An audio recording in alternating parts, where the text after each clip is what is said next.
বুখারী মুসলিম সহ হাদিসের অন্যান্য কিতাবে বর্ণিত হয়েছে। আবু সাঈদ আল খুদরি রাদিয়াল্লাহু তাআলা আনহু থেকে বর্ণিত, তিনি বলেন, একবার আমরা রাসূল সাল্লাল্লাহু আলাইহি ওয়াসাল্লামের সাথে ছিলাম। আমরা রাসূল সাল্লাল্লাহু আলাইহি ওয়াসাল্লামকে জিজ্ঞাসা করলাম যে কিয়ামতের দিন আমরা কি আমাদের প্রতিপালককে দেখতে পাবো?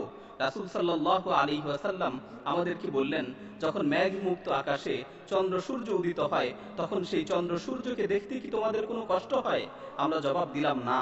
রাসূল সাল্লাল্লাহু আলাইহি ওয়াসাল্লাম বললেন, মেঘহীন আকাশে চন্দ্র সূর্যকে দেখতে যেমন তোমাদের কোনো কষ্ট হয় না, ঠিক তদ্রূপ সেদিন তোমাদের প্রতিপালককে দেখতেও তোমাদের কোনো কষ্ট হবে না।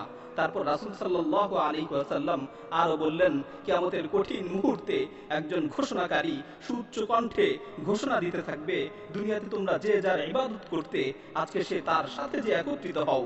দুনিয়াতে তোমরা যে যার ইবাদত করতে আজকে সে তার সাথে যে মিলিত হও।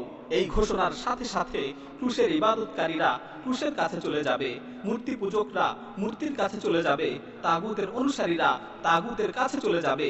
অর্থাৎ প্রত্যেকেই দুনিয়াতে যে যার ইবাদত করত সে তার কাছে চলে যাবে। শুধুমাত্র মুমিন ব্যক্তিরাই বাকি থাকবে, তারা তাদের স্বস্থানে দাঁড়িয়ে থাকবে। সকলের সামনে জাহান্নামকে নিয়ে আসা হবে। অতঃপর ইহুদীদেরকে জিজ্ঞেস করা হবে, দুনিয়াতে তোমরা কার ইবাদত করতে? তারা বলবে, আমরা আল্লাহর সন্তান উযাইরের ইবাদত করতাম। তখন তাদেরকে লক্ষ্য করে বলা হবে, তোমরা মিথ্যা বলছো, আল্লাহর কোনো স্ত্রী সন্তান নেই। আল্লাহ তাআলা এই সকল মিথ্যা অপবাদ থেকে সম্পূর্ণরূপে মুক্ত। অতঃপর তাদেরকে জিজ্ঞেস করা হবে, তোমরা এখন কি চাও? তারা বলবে, আমরা খুব পিপাসার্ত, আমাদেরকে একটু পানি পান করান। তখন তাদেরকে বলা হবে, যাও পানি পান করো। এরপর তাদেরকে জাহান্নামে নিক্ষেপ করা হবে। অতঃপর নাসারাদেরকে জিজ্ঞেস করা হবে, তোমরা কার ইবাদত করতে? তারা বলবে, আমরা আল্লাহর সন্তান মাসীহের ইবাদত করতাম। তখন তাদেরকে বলা হবে, তোমরা মিথ্যা বলছো, আল্লাহর কোনো স্ত্রী সন্তান নেই। আল্লাহ তাআলা এই সকল মিথ্যা অপবাদ থেকে পুত পবিত্র। অতঃপর তাদেরকে জিজ্ঞেস করা হবে, তোমরা এখন কি চাও? তারা বলবে, আমরা পিপাসার্ত, আমরা পানি পান করতে চাই। তাদেরকে বলা হবে, যাও পান করো। এরপর তাদেরকে জাহান্নামে নিক্ষেপ করা হবে। এভাবে সবাইকে জাহান্নামে নিক্ষেপ করার পর ঈমানদারদের মধ্য হতে শুধুমাত্র নেককার ও গুনাহগাররা বাকি থাকবে। তখন তাদেরকে লক্ষ্য করে বলা হবে, সকলেই তো চলে গেছে, তোমরা দাঁড়িয়ে আছো কেন? তখন তারা বলবে, আমরা একজন ঘোষণাকারীকে ঘোষণা করতে শুনেছি, আমরা একজন ঘোষণাকারীকে ঘোষণা করতে শুনেছি যে দুনিয়াতে যে যার ইবাদত করত সে যেন তার সাথে যে একত্রিত হয়, দুনিয়াতে যে যার ইবাদত করত সে যেন তার সাথে যে মিলিত হয়। এই ঘোষণার পর সকলেই তাদের মিথ্যা ইলাহদের সাথে যে একত্রিত হয়েছে, কিন্তু আমরা যেই মহান রবের ইবাদত করতাম, আমরা যেই মহান প্রতিপালকের ইবাদত করতাম, সেই মহান রবের জন্য অপেক্ষা করছি। আমরা যেই মহান সত্তার ইবাদত করতাম সেই মহান সত্তার জন্য অপেক্ষা করছি। হাদিসে বর্ণিত হয়েছে, অতঃপর আল্লাহ তাআলা ভিন্ন এক আকৃতিতে তাদের সামনে এসে উপস্থিত হবেন, যেই আকৃতিতে তারা ইতিপূর্বে আল্লাহ তাআলাকে দেখেনি। তিনি এসে বলবেন, আমি তোমাদের প্রতিপালক। তখন সবাই বলে উঠবে, হ্যাঁ, আপনি আমাদের প্রতিপালক। আল্লাহ তাআলা তাদেরকে জিজ্ঞাসা করবেন, তোমাদের প্রতিপালকের এমন কোনো নিদর্শন আছে কি যেটা দেখে তোমরা তাকে চিনতে পারবে? তখন তারা বলবে, হ্যাঁ, আমরা যদি তার পায়ের গোছা দেখি তাহলে আমরা তাকে চিনতে পারবো। তখন আল্লাহ তাআলা পায়ের গোছা খুলে দিবেন। সকল মুমিনরা আল্লাহর সামনে সিজদায় লুটিয়ে পড়বে। কিন্তু যারা দুনিয়াতে মানুষদের দেখানোর জন্য, মানুষের খ্যাতি অর্জনের জন্য ইবাদত করত, তারা আল্লাহর সামনে সিজদা অবনত হতে পারবে না। তারা সিজদা করতে নিবে, কিন্তু তাদের মেরুদণ্ডের হাড় শক্ত হয়ে যাবে। অতঃপর জাহান্নামের উপর পুলসিরাত স্থাপন করা হবে। আমরা রাসূল সাল্লাল্লাহু আলাইহি ওয়াসাল্লামকে জিজ্ঞাসা করলাম, ইয়া রাসূলুল্লাহ, পুলসিরাত কি জিনিস? রাসূল সাল্লাল্লাহু আলাইহি ওয়াসাল্লাম বললেন, পুলসিরাত হচ্ছে এমন একটি দুর্গম পিচ্ছিল পথ যার থেকে মানুষ জাহান্নামে ছিটকে পড়বে, যার চতুর্পাশে লোহার বড় বড় আংটা ও বিশাল বিশাল কাঁটা থাকবে। মুমিনদের মধ্য থেকে কেউ কেউ চোখের পলকে পুলসিরাত পার হয়ে যাবে, কেউ বিদ্যুৎ বেগে পার হবে, কেউ প্রবাল হাওয়ার ন্যায় পার হবে, কেউ ঊর্ধ্বশ্বাসে ছুটে চলা ঘোড়ার ন্যায় পার হবে। মুক্তিপ্রাপ্ত বান্দারা সেদিন নিরাপদে পার হয়ে যাবে। আবার অনেকের শরীর জাহান্নামের আগুনে ঝলসে যাবে। সর্বশেষ ব্যক্তিটি কোনো রকম টেনে হেঁচড়ে পুলসিরাত পার হবে। মুমিনগণ যখন দেখবেন যে তাদের মধ্য থেকে অনেকে মুক্তি পেয়েছে, আবার অনেকে জাহান্নামের আগুনে দগ্ধ হচ্ছে, তখন তারা আল্লাহ তাআলার নিকট ফরিয়াদ করে বলবে, হে আল্লাহ, হে আমাদের পালনকর্তা, আগুনে দগ্ধ হওয়া এই লোকগুলো তো আমাদেরই ভাই। তারা দুনিয়াতে আমাদের সাথে এক কাতারে নামাজ পড়তো, আমাদের সাথে রোজা রাখতো, আমাদের সাথে ইবাদত করত। আজ তারা জাহান্নামের আগুনে দগ্ধ হচ্ছে। তখন আল্লাহ তাআলা বলবেন, যাও, যাদের অন্তরে এক দিনার সমপরিমাণ ঈমান আছে তাদেরকে জাহান্নামে জাহান্নামের আগুন থেকে বের করে নিয়ে আসো, তাদের জন্য আমি জাহান্নামের আগুনকে হারাম করে দিলাম। লোকেরা যাবে, তারা দুনিয়াতে যাদেরকে চিনতো তাদেরকে জাহান্নামের আগুন থেকে বের করে নিয়ে আসবে। তারপর আল্লাহ তাআলা আবারও বলবেন, যাও, যাদের অন্তরে অর্ধ দিনার সমপরিমাণ ঈমান আছে তাদেরকেও জাহান্নামের আগুন থেকে বের করে নিয়ে আসো। লোকেরা যে তাদেরকেও বের করে নিয়ে আসবে। তারপর আল্লাহ তাআলা আবারও বলবেন, যাও, যাদের অন্তরে বিন্দু পরিমাণ ঈমান অবশিষ্ট আছে তাদেরকেও জাহান্নামের আগুন থেকে বের করে নিয়ে আসো। তারপর লোকেরা তাদেরকেও জাহান্নামের আগুন থেকে বের করে নিয়ে আসবে।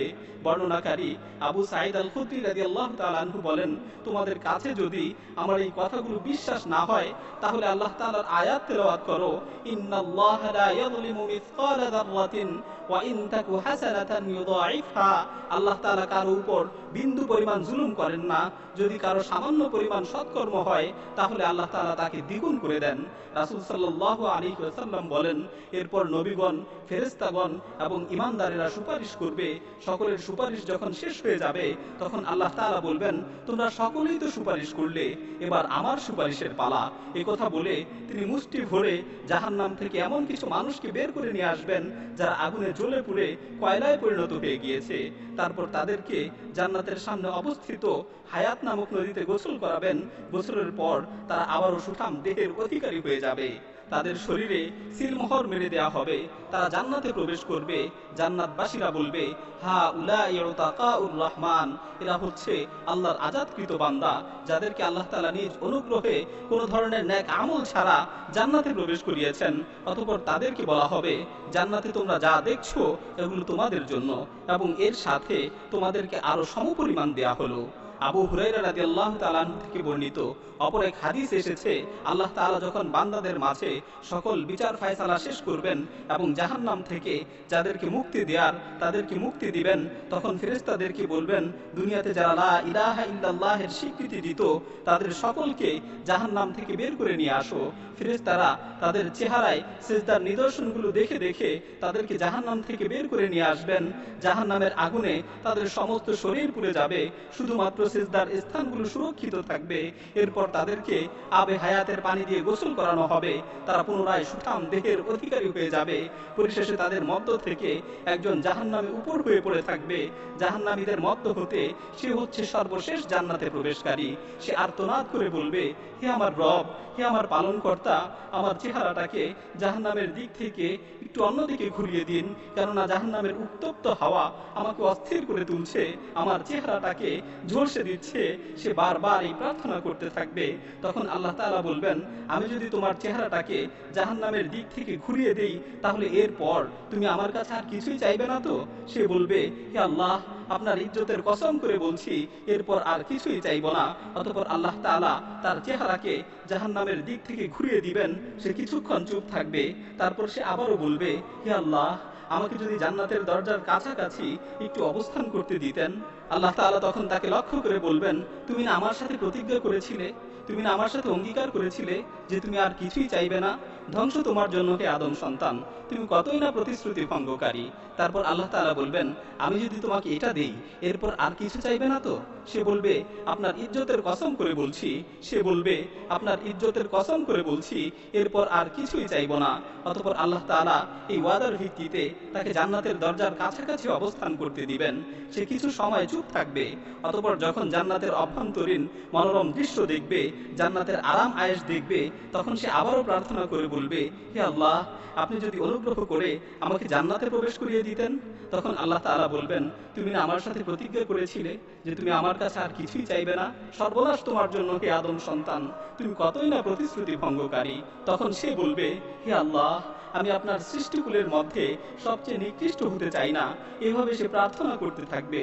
আল্লাহ তাআলা তার এই অবস্থা দেখে তার দিকে তাকিয়ে হেসে দিবেন এবং হেসে হেসে নির্দেশ দিবেন, যাও, তুমি জান্নাতে প্রবেশ করো।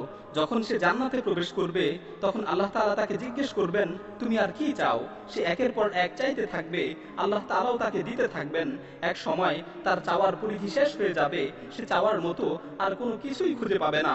তখন আল্লাহ তাআলা তাকে মনে করিয়ে দিবেন যে তুমি এটা চাও, ওটা চাও। যখন তার চাওয়া পাওয়ার সকল আকাঙ্ক্ষা শেষ হয়ে যাবে তখন আল্লাহ তাআলা তাকে বলবেন, তোমাকে এগুলো সব দেয়া হলো এবং এর সাথে আরো 10 গুণ বাড়িয়ে দেয়া হলো।